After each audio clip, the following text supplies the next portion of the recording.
on ITV.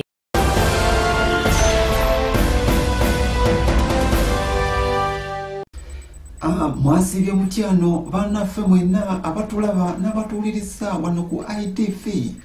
Ababuusaako yenze Musaacha eyatambuza ebikere okufa wali Mbale n'etuuka wano ebikanda era nga ntuuse n'amawulire kamu amakanzi togambuuza. Yafa emyaka 10 azuukidde n'akoba abantu ku ttaka lye.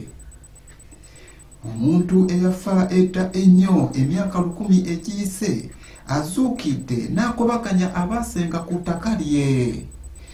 Omuzeeyi ono Kinviivi mu kanzu yazuukiridde mu nkuba etonye okukeesa ekiro ekiwedde era bakira ng'akenda akonkona ku buli luggi lw'abo abeesenza ku ttaka lye.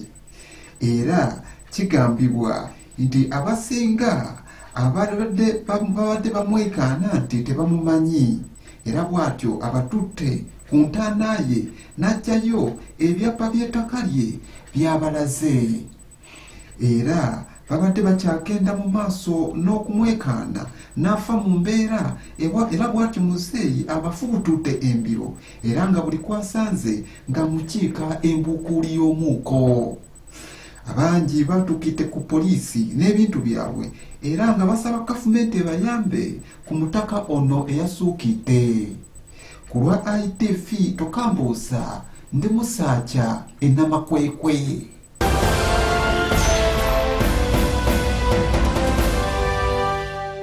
This is ITV Uganda.